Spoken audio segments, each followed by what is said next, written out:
அத்தியாயம் 17. இதோ உதவி. வெளிப்பாடு இல்லாமல் ஒரு பணத்தை உருவாக்க முடியாது. உங்கள் பணத்தில் நீங்கள் விரும்பும் எதையும் வெளிப்படுத்தாவிட்டால் உங்கள் கேமராவில் ஒரு பணத்தை எடுக்க முடியாது என்பது போல, உங்கள் மனதை உங்கள் மனதில் பணமாக்க விரும்பும் எதையும் வெளிப்படுத்தாவிட்டால் நீங்கள் ஒரு மனப்படத்தை உருவாக்க முடியாது. இந்த புத்தகத்தின் முதல் பகுதியில் நீங்கள் கற்றுக்கொண்டது போல, உங்கள் எண்ணங்கள் மனப்படங்கள். உங்கள் மனப்படங்கள், நீங்கள் தொடர்ந்து மற்றும் தீவிரமாக உங்கள் மனதில் வைத்திருக்கும் எண்ணங்கள், உங்கள் வாழ்க்கை வழிகாட்டும் அமைப்பான உங்கள் ஆழ்மனதில் நிரந்தரமாக பதிவு செய்யப்படுகின்றன. மேலும், இந்த புத்தகத்தின் முதல் பகுதியில் விளக்கப்பட்டுள்ளபடி, உங்கள் ஆழ்மனது உண்மையில் உங்கள் நிஜ வாழ்க்கையில் நீங்கள் தொடர்ந்து மற்றும் தீவிரமாக மனதில் கற்பனை செய்து கொள்வதை உருவாக்குகிறது. பைபிள் போதிக்கிறது, ஒரு மனிதன் எப்படி நினைக்கிறானோ அப்படியே அவனும் இருக்கிறான். உங்கள் எண்ணங்கள் மனப்படங்கள். புத்தர் போதித்தார், நாம் இருப்பது எல்லாம் நம்மிடம் உள்ளவற்றின் விளைவாகும் சிந்தனையூட். மார்கஸ் ஆரேலியஸ் போதித்தார், நமது வாழ்க்கையே நமது எண்ணங்கள் அதை உருவாக்குகின்றன. 18 நூற்றாண்டுகளுக்குப் பிறகு வில்லியம் ஜேம்ஸ் மீண்டும் உறுதிப்படுத்தினார், நம்பிக்கையான சிந்தனை உண்மையான உண்மையை உருவாக்குகிறது. எனவே உங்கள் மனப்படங்கள், நிலையான மற்றும் தீவிரமாக பதிக்கப்பட்ட எண்ணங்கள், உங்களுக்கு மிகவும் முக்கியத்துவம் வாய்ந்தவை, ஏனென்றால் அவை உங்கள் வாழ்க்கையாக மாறும். உங்கள் மனம் ஒரு கேமரா போன்றது.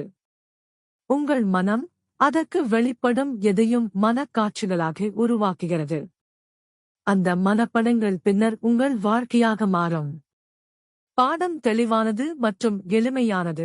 வாழ்க்கையில் நீங்கள் விரும்புவதை உங்கள் மனதிற்கு வெளிப்படுத்துங்கள். உங்கள் மனகேமரா அதற்கு வெளிப்படும் எதையும் மனப்படமாக உருவாக்கும்.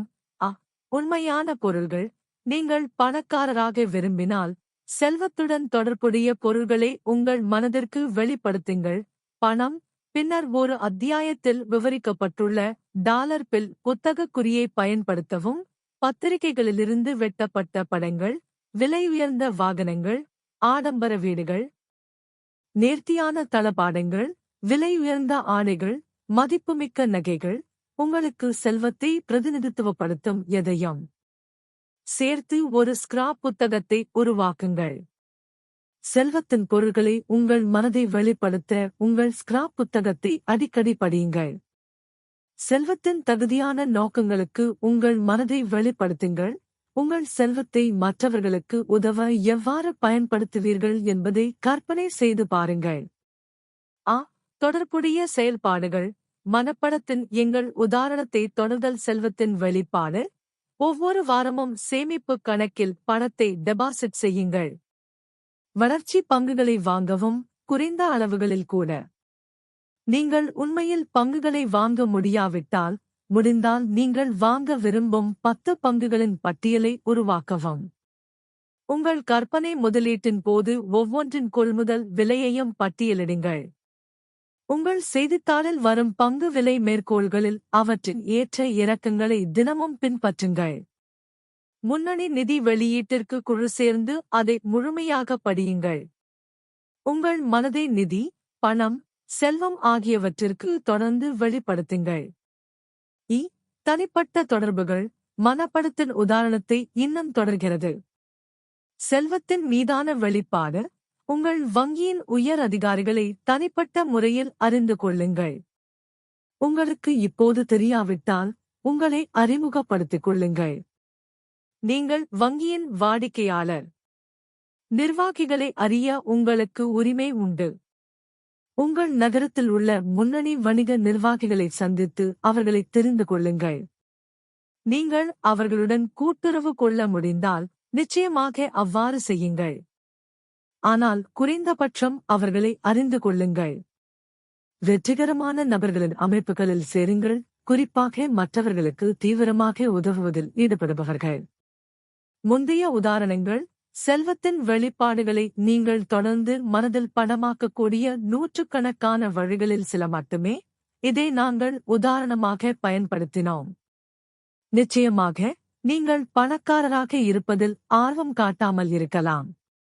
நிச்சயமாக, இன்னும் பல தகுதியான வாழ்க்கை இலக்குகள் உள்ளன, ஆனால் செல்வம் பெரும்பாலும் பல இலக்குகளை அடைவதில் ஒரு பயனுள்ள வளமாகும். உங்கள் இலக்கைத் தேர்ந்தெடுங்கள். நிரூபிக்கப்பட்ட வெற்றி முறைகளை பயன்படுத்துவதன் மூலம் நீங்கள் எந்த இலக்கையும் அடையலாம்.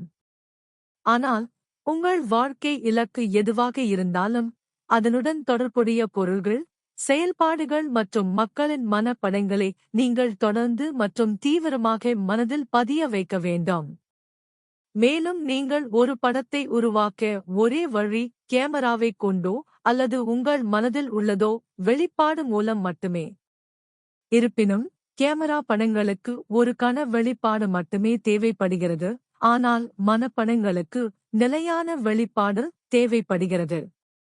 உங்கள் ஆழ்மனதில் நீங்கள் தொடர்ந்து வெளிப்படுத்த வேண்டும் பொருள்கள், செயல்பாடுகள், கூட்டாளிகள், யோசனைகள், எண்ணங்கள், திட்டங்கள் மற்றும் உங்கள் வாழ்க்கை இலக்காக நீங்கள் விரும்புவதோடு தொடர்புடைய அனைத்தையும் தொடர்ந்து வெளிப்படுத்துவதன் மூலம் உருவாக்கப்பட்ட மனப்படங்களின் தொடர்ச்சியான ஓட்டம். உங்கள் வெளிப்பாடு உங்கள் வாழ்க்கை இலக்கோடு ஒத்துப்போக வேண்டும் என்பதை நினைவில் கொள்ளுங்கள். தோல்வியுடன் தொடர்புடைய செயல்பாடுகள் மற்றும் எண்ணங்களுக்கு உங்கள் மன கேமராவை வெளிப்படுத்தி, அது உங்கள் ஆழ்மனதை வழிநடத்த வெற்றியின் மனப்படங்களை உருவாக்கும் என்று எதிர்பார்க்க முடியாது. கூட்டாளிகள், செயல்பாடுகள், வாசிப்பு மற்றும் உங்கள் மனதை வெளிப்படுத்தும் அனைத்தையும் தேர்ந்தெடுப்பதில் நீங்கள் வேண்டுமென்றே தேர்ந்தெடுக்கப்பட்டவராக இருக்க வேண்டும், ஏனென்றால் ஒவ்வொரு வெளிப்பாடும் ஒரு மனப்படமாக இருக்கும். மேலும் ஒவ்வொரு மனப்படமும் உங்கள் வாழ்க்கையை வெளிப்பாட்டுடன் ஒத்துப்போக வழிகாட்டும். உலக புகழ்பெற்ற உளவியலாளர், எழுத்தாளர், பிரசங்கியார் டாக்டர் நார்மன் வின்சென்ட் பீல் கூறுவது போல், மனநிலை அல்லது மனப்பான்மை போதுமான அளவு வலுவாக இருக்கும்போது, அது உண்மையில் நிலைமைகளையும் சூழ்நிலைகளையும் கட்டுப்படுத்துவதாக தெரிகிறது. நீங்க நம்புறது நல்லது.